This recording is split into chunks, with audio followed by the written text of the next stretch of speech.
ये class 9th का CBSE board का एक क्वेश्चन है एक्सरसाइज 6.2 का क्वेश्चन नंबर 6। तो आज हम इसको सॉल्व करने जा रहे हैं। इसमें कई बच्चों को प्रॉब्लम होती है, तो हम कोशिश करेंगे कि इस तरह से सॉल्व करेंगे जो सबकी समझ में आ जाए। तो सबसे पहले ज़रा क्वेश्चन को समझते हैं कि क्वेश्चन में है क्या और क्या हमें निकालना है। तो इसमें दो प्लेन मिरर हैं पी क्यू, एक प्लेन मिरर ये है पी क्यू और दूसरा प्लेन मिरर है आर एस। ये दोनों के दोनों आपस में जो है पैरेलल है और एक रे है ए बी जो कि इंसिडेंट होती है पी क्यू पे, प्लेन मिरर पी क्यू पे, और उसके बाद पी क्यू इसको रिफ्लेक्ट करता है। जब रे पड़ती है तो इसको रिफ्लेक्ट कर देता है। तो बी सी जो रे है वो जो है पी क्यू के लिए रिफ्लेक्टेड रे है और आर एस के लिए जो है ये इंसिडेंट रे है। ये इंसिडेंट होती है फिर यहाँ पे एट सी पॉइंट पे, और उसके बाद ये फिर सी डी रिफ्लेक्ट हो जाती है। तो इसका मतलब ये हुआ कि ये जो बी सी रे है ये पहले वाले मिरर पी क्यू के लिए रिफ्लेक्टेड रे है और आर एस के लिए जो है ये इंसिडेंट रे है। ये थोड़ा हमें समझना होगा। अच्छा, अब इसमें पूछा क्या गया है, हमें ये बताना है कि ये जो रे ए बी है यानी कि जो इंसिडेंट रे है किसकी, प्लेन मिरर पी क्यू की, और जो सी डी है यानी कि ये रिफ्लेक्टेड रे है आर एस की। तो हमें बताना है कि ये ए बी पैरेलल है सी डी के, ये हमें प्रूव करना है। तो इसको प्रूव करने के लिए सबसे पहले तो हमें एक चीज़ मालूम होनी चाहिए और वो है law of reflection. Law of reflection में एक सेकंड लॉ था जिसमें angle of incidence is equal to angle of reflection होता है। तो जिनको नहीं पता मैं उसको थोड़ा सा बता देता हूँ फटाफट। अगर मान लीजिए ये कोई प्लेन मिरर है ऐसे करके और यहाँ पे ये इंसिडेंट रे है, इसको नाम दे देते हैं कुछ ओ ए। ये ओ ए जो है इंसिडेंट रे है और ये यहाँ पे ओ पे, पॉइंट ओ पे जो है इंसिडेंट होती है, और उसके बाद ये मिरर इसको क्या कर देता है, रिफ्लेक्ट कर देता है। तो ओ बी जो है ये रिफ्लेक्टेड रे है। तो इस पर अगर हम एक नॉर्मल कंस्ट्रक्ट करें, नॉर्मल, इसको नाम देते हैं ओ एन। यहाँ पे नॉर्मल समझ में आना बहुत ज़रूरी है क्योंकि हमने नॉर्मल इस पर भी कंस्ट्रक्ट करने हैं। तो नॉर्मल बता देता हूँ। नॉर्मल बेसिकली जो है वो परपेंडिकुलर होता है मिरर पे। मिरर को भी कुछ नाम दे देते हैं, इसको एम और एम डैश। तो ये मिरर है हमारा एम एम डैश, और ये जो एन ओ है ये नॉर्मल है। तो नॉर्मल का मतलब इस पे परपेंडिकुलर है, 90 डिग्री का एंगल बनाता है ये इसके साथ। तो फिजिक्स का सिंपल सा रूल था एक कि जो इसको बोलते हैं angle of incidence, N O A, ये एंगल ऑफ इंसिडेंस है, इसको आई से दिखाते हैं। और एन ओ बी ये एंगल ऑफ रिफ्लेक्शन है, इसको हम आर से दिखाते हैं। तो सेकेंड लॉ था कि angle I is equal to angle R, यानी कि angle of incidence is equal to angle of reflection. तो इस क्वेश्चन को सॉल्व करने के लिए ये मालूम होना बहुत ज़्यादा ज़रूरी है। तो ये होना चाहिए। तो जिनको नहीं मालूम था उनको लिए मैंने बता दिया। तो अब हम इसको सॉल्व करेंगे। तो इस क्वेश्चन को सॉल्व करने के लिए जैसे इसमें नॉर्मल है ना, इसमें भी कंस्ट्रक्शन में हमें नॉर्मल करना पड़ेगा। नॉर्मल जो है हमें कंस्ट्रक्ट करने पड़ेंगे। तो इसको मैं हटा रहा हूँ, फिर इस क्वेश्चन को सॉल्व करेंगे हम। देखो, सबसे पहले यहाँ पे लिख देते हैं हम गिवन।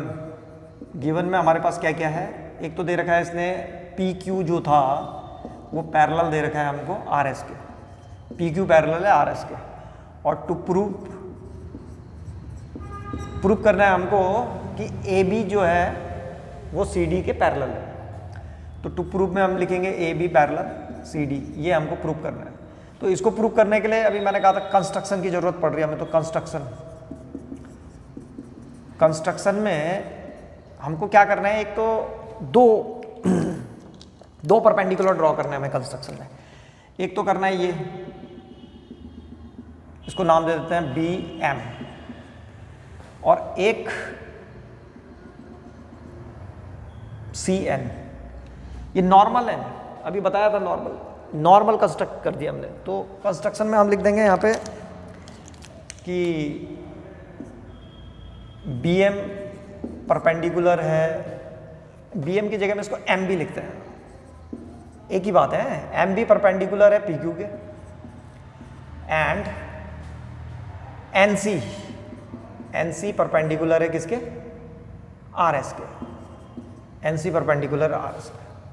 तो अब यहाँ पे से हम जो है इसका प्रूफ करना शुरू करते हैं। प्रूफ तो देखो, तो हम क्या करेंगे, सबसे पहले यहाँ से स्टार्ट करते हैं। हम लिखेंगे इसको, इस वाले एंगल को एक्स ले लेते हैं, एंगल ए बी एम को एक्स ले लेते हैं। तो यहीं से शुरू करते हैं। Let angle A B M be X ले लिया, ठीक है।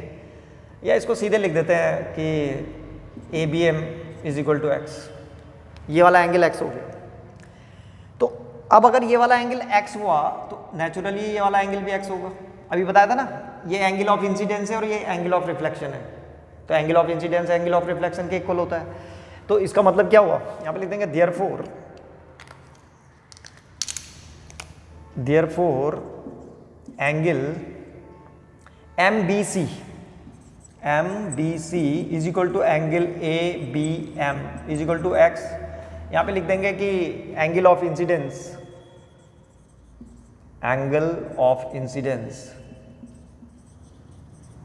Is equal to angle of reflection.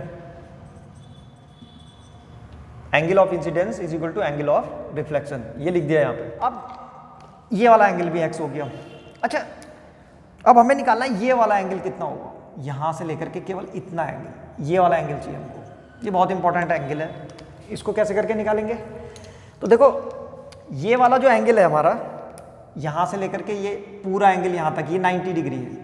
90 degree, कितने डिग्री है, 90 डिग्री। क्यों है, क्योंकि ये परपेंडिकुलर था।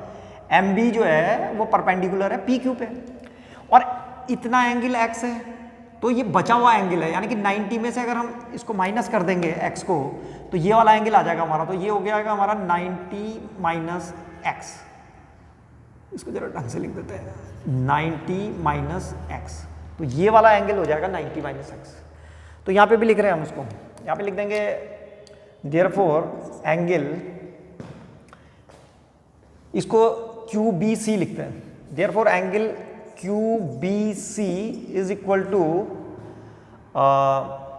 M B Q, angle M B Q minus angle M B Q में से किसको माइनस कर देंगे, एम बी सी को, एम बी सी को। तो इज इक्वल टू ये हो जाएगा 90 माइनस एक्स।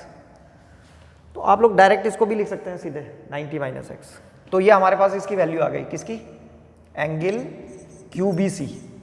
अब हमारे पास एंगल क्यू बी सी, ये 90 माइनस एक्स आ गया। अच्छा, जैसे ही ये 90 माइनस एक्स आएगा तो ये वाला एंगल कितना हो जाएगा, ये वाला एंगल हो जाएगा 90 माइनस एक्स। कितना हो जाएगा ये भी 90 minus x.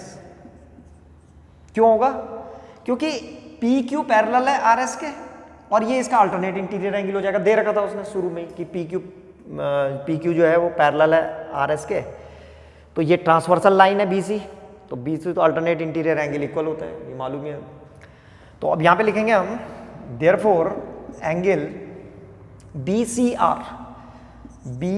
Are is equal to angle Q B C is equal to 90 minus X. लिख दिया मैंने इसको। बी सी आर जो है, बी सी आर वो भी जो है इसके इक्वल होगा और 90 माइनस एक्स होगा। अब इसके बाद ये वाला एंगल चाहिए हमको, ये वाला एंगल कितना होगा। तो यहां से फिर से अगर हम ध्यान से देखें तो ये पूरा एंगल 90 है और ये 90 माइनस एक्स है, तो बचा हुआ एंगल कितना होगा, एक्स। और नहीं आया समझ में कैसे आया एक्स, तो अभी अब कैलकुलेशन करके निकालेंगे। तो ये वाला एंगल हमारा फिर से एक्स आने वाला है, ये वाला एंगल, इतना एंगल जो है एक्स आने वाला है। कैसे, देखो यहां पे हम लिखेंगे कि angle NCB, therefore angle NCB, ये वाला एंगल, केवल NCB, इतना एंगल क्या करेंगे, NCR में से is equal to angle NCR minus NCR, यानी कि पूरे में से किसको, एंगल को माइनस कर देंगे, BCR को। तो एंगल BCR को माइनस कर रहे हैं, तो यह आ जाएगा angle NCB is equal to NCR 90 degree का है, माइनस 90 माइनस एक्स। तो जब हम इसको सॉल्व करेंगे तो ये आ जाएगा angle N C B is equal to 90 minus 90 और इसका प्लस का हो जाएगा, तो कट जाएगा ये। तो angle N C B is equal to x आ गया। एंगल एन सी बी कितना आ गया? एक्स। तो इसका मतलब ये वाला एंगल भी एक्स हो गया। अच्छा, अब इसके बाद यहाँ पे जैसे ही ये वाला एंगल एक्स हुआ तो ये बचा हुआ जो एंगल होगा, ये वाला एंगल, ये वाला एंगल भी एक्स हो जाएगा। कैसे? वही angle of incidence is equal to angle of reflection. तो अब यहाँ पे लिख देंगे कि देयरफॉर एंगल कौन सा वाला निकाल रहे हैं हम? N C D. N C D is equal to angle N C B is equal to x. यहाँ पे लिख देंगे कि वही angle of incidence is equal to angle of reflection. आ गया ये? अरे ठीक है ना, आ रहा समझ में? ठीक। तो अब देखो, अब हम देखते हैं कि जो angle A B C, angle A B C कितना हो जाएगा पूरा का पूरा टोटल इसका? 2x कितना। अब अगर हम फिर से देखें तो एंगल ए बी सी कितना हो गया पूरा का पूरा? 2x। x ये था और x ये था, 2x हो गया। और एंगल बी सी डी ये भी कितना हो गया? 2x। पहले इसको लिखते हैं। अब लिखेंगे therefore angle A B C is equal to angle B C D is equal to 2x। 2x हो गया, अभी अभी प्रूव कर दिया हमने। तो इसका मतलब क्या हुआ? अब तुम देख रहे होंगे ये ऐसे करके जा रखी है, ये यहाँ से ऐसे करके जा रखी है लाइन, दो लाइन, और ये ट्रांसवर्सल लाइन है। इसमें ये पूरा एंगल इस पूरे एंगल के इक्वल हो गया, यानी कि अल्टरनेट इंटीरियर एंगल इक्वल हो रहे हैं इसके लिए, तो लाइनें पैरेलल होंगी, यानी कि ए भी पैरेलल हो जाएगा सी डी के। यही हमें प्रूव करना था। तो बस यहाँ ये लिखने वाले हम, यहाँ पे लिखेंगे देयरफॉर ए बी पैरेलल है सी डी के। इसका रीजन लिखेंगे कि alternate interior angles are equal.